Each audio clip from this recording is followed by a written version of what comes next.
సంపూర్ణంగా సీసీ రోడ్లు మన నియోజకవర్గంలోని అన్ని కులాలకు సంబంధించినటువంటి కమ్యూనిటీ హాల్లు మన పట్టణాభివృద్ధి కోసం ప్రత్యేకంగా 180 కోట్ల రూపాయల నిధులు తీసుకురావడం, మన నియోజకవర్గ పరిధిలో ప్రత్యేకంగా ఫుడ్ పార్కు ఇటీవల కాలంలో మరి ప్రభుత్వం అనుమతులు ఇవ్వడం, మన నియోజకవర్గానికి సంబంధించి మరి మన పట్టణానికి సంబంధించి పిఎన్జి గ్యాస్ ఈ రాష్ట్రంలో మొట్టమొదటి ప్రాజెక్టు మన నర్సంపేట పట్టణ పరిధిలో పైపుడు నేచురల్ గ్యాస్ ఇటీవల కాలంలో మున్సిపాలిటీ ప్రజలకు అందుబాటులోకి రావడం, ఇవన్నీ మీకు తెలియంది కాదు. ఇవాళ మీ అందరి దయతో ఇవాళ నేను ఒకటే విజ్ఞప్తి చేస్తున్నాను. మన అందరికీ పెద్ద దిక్కు సారే. సారుకు తెలియని నా జీవిత చరిత్ర లేదు, మీకు తెలియని నా జీవిత చరిత్ర లేదు. మీ అందరి దయ, మీ అందరి యొక్క ఆశీర్వాదం. సార్ నాకు మళ్ళీ అవకాశం కల్పించారు.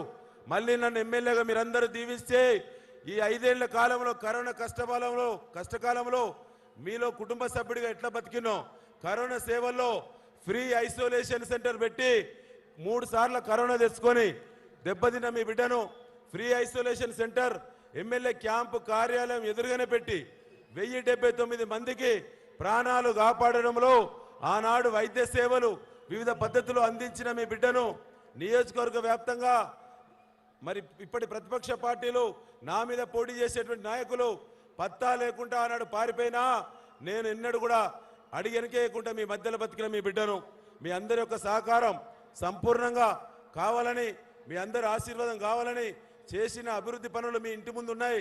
మీ కంటి ముందు నేను నిత్యం అందుబాటులో ఉన్నాను.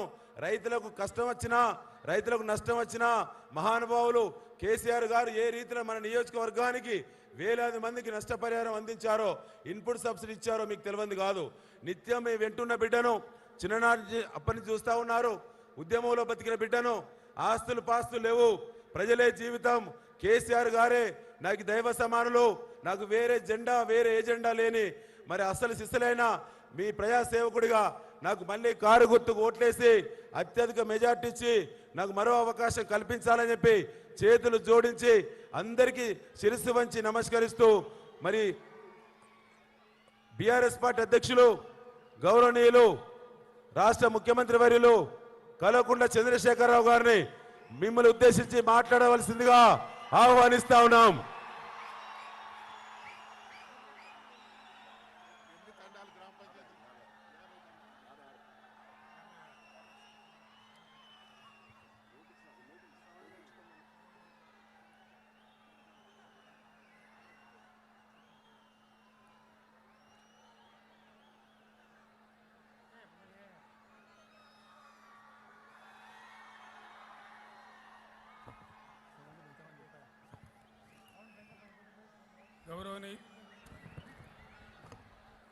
గౌరవనీయులు నర్సంపేట ఎమ్మెల్యే, ఈ ఎన్నికల్లో బీఆర్ఎస్ అభ్యర్థి శ్రీ పెద్ది సుదర్శన్ రెడ్డి గారు,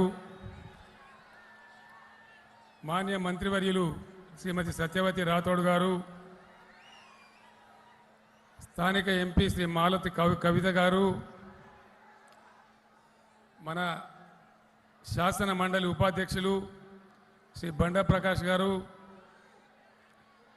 గౌరవనీయులు సిరికొండ మధుసూదనాచారి ఎమ్మెల్సీ గారు, మారెడ్డి శ్రీనివాసరెడ్డి మాజీ కార్పొరేషన్ చైర్మన్ గారు, వరంగల్ ఎంపీ పసునూరు దయాకర్ గారు, మాజీ ఎంపీ సీతారాం నాయక్ గారు, వేదికను అలంకరించిన స్థానిక సంస్థల ప్రజాప్రతినిధులు, పార్టీ నాయకులు, ఇంత భారీ సంఖ్యలో ఈ సమావేశానికి తరలి వచ్చినటువంటి అన్నదమ్ములకు, అక్కా చెల్లెలకు అందరికీ నా నమస్కారం. ఈరోజు ఒక విషయం అయితే స్పష్టంగా అర్థమవుతా ఉంది. ఈ సభ చూసిన తర్వాత సుదర్శన్ రెడ్డి గారు భారీ మేయాడితో గెలిచిపోయిందని అర్థమవుతా ఉంది.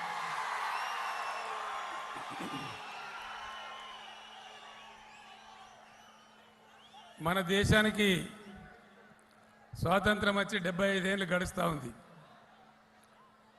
ప్రజాస్వామ్య ప్రక్రియ ఈ దేశంలో ఉంది. కానీ ప్రజాస్వామ్య ప్రక్రియలో ఈనాటికి కూడా రావాల్సినంత పరిణతి రాలేదు. ఆ కారణం చేత ఎన్నికలు వస్తే పెద్ద హడావుడి, గందరగోళం, అబద్ధాలు, అభాండాలు, ఆరోపణలు అంతా గందరగోళంగా ఉంటుంది. మీ అందరికీ తెలుసు. మీ అందరినీ నేను ఒక మాట ప్రార్థిస్తా ఉన్నా. ఎలక్షన్లు చాలా వచ్చినాయి, చాలా పోయినాయి. మీరందరూ కూడా చూసినారు, ఓట్లు కూడా వేసినారు.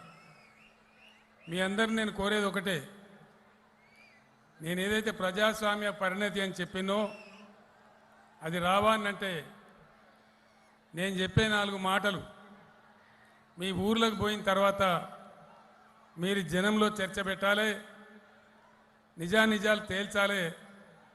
అప్పుడే ఎన్నికల్లో మీరు ప్రజలు గెలవడం ప్రారంభమైద్దని నేను మనవి చేస్తా ఉన్నా. ఎలక్షన్లు వస్తాయి, ఎలక్షన్లో పార్టీకి ఒకరు నిలబడతారు. బీఆర్ఎస్కు మన సుదర్శన్ నిలబడ్డాడు, కాంగ్రెస్కి ఒక ఆయన ఎవరో ఉంటారు, బీజేపీ కూడా ఎవరో ఇంకొక ఆయన ఉంటాడు, అట్లనే ఇండిపెండెంట్ కూడా ఒకరు ఇద్దరు ఉండవచ్చు. 30 తారీఖు నాడు ఓట్లు పడతాయి, 3 తారీఖు నాడు లెక్కిస్తారు, అక్కడ దుకాణం అయిపోద్దని మీరు అనుకుంటారు. కానీ అక్కడికే అయిపోదు. ఆ తర్వాత తతంగం చాలా ఉంటుంది. ఎవరైతే ఈ నాయకులు నిలబడ్డారో వీళ్ళ వెనక చాలా పెద్ద పార్టీలు ఉన్నాయి. ఆ పార్టీల చరిత్ర కూడా మీరు చూడాలి. నిలబడ్డ అభ్యర్థి యొక్క కమిట్మెంటు, మంచి చెడ్డ చూడడంతో పాటు వాళ్ళ వెనుక ఉన్న పార్టీ కూడా ఏం పార్టీ, ఎటువంటి పార్టీ, ఆ పార్టీ నడక ఏంది, వాళ్ళకు అవకాశం వస్తే, అధికారం ఇస్తే ప్రజల కోసం ఏం చేస్తారు, ఎట్లా ఆలోచిస్తారు అనే విషయాలు కూడా మీరు గమనించాలి.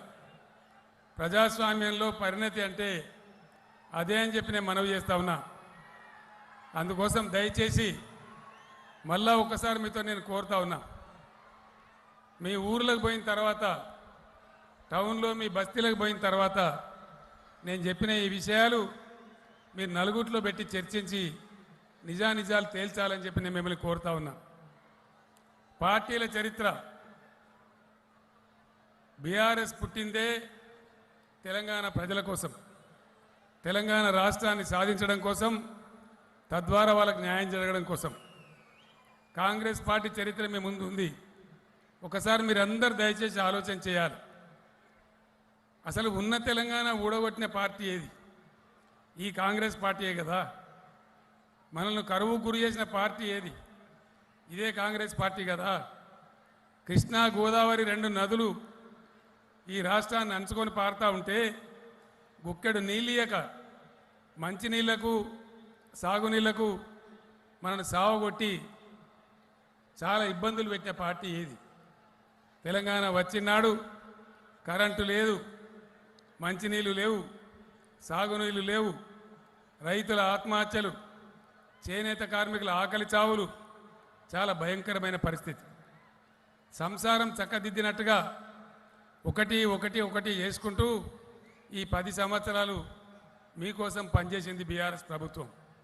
నేను మీ అందరికీ మనవి చేస్తా ఉన్నా, గతంలో కరెంటు లేకుండే ఈరోజు కరెంట్ ఎట్లా ఉంది, ఎందుకు ఉన్నది, ఎవరి వల్ల ఉన్నది, దయచేసి మీరు ఆలోచన చేయాలి. ఓటు అనగానే ఆశామాసిగా వేయద్దు, అలవోకగా వేసేయద్దు. అంత ఈజీ కాదు అది. ఎందుకంటే మీ యొక్క 5 సంవత్సరాల భవిష్యత్తును అది నిర్ణయిస్తుంది. 5 సంవత్సరాల రాష్ట్ర భవిష్యత్తును, మన ప్రజల భవిష్యత్తు నిర్ణయిస్తుంది. కాబట్టి చాలా జాగ్రత్తగా ఆలోచించి ఓటు వేయాలి. అప్పుడే మీరు గెలవడం స్టార్ట్ అవుతుంది. అదే ప్రజాస్వామ్య పరిణతి, డెమోక్రటిక్ మెచ్యూరిటీ, అది రావాల్సిన అవసరం ఉంటుంది. మీ అందరిని కూడా నేను కోరుతా ఉన్నా, ఒకటి ఎట్లా చేసుకుంటూ వచ్చినాం అది మీ కళ్ళ ముందర ఉన్నది. ఇంతకుముందే మిత్రుడు సుదర్శన్ రెడ్డి చెప్పిండు, గోదావరి పాకాల 60 ఏండ్ల డిమాండ్ ఎవ్వరు కూడా చేయలేకపోయినారు. కానీ ఒక సుదర్శన్ రెడ్డి పట్టుబట్టి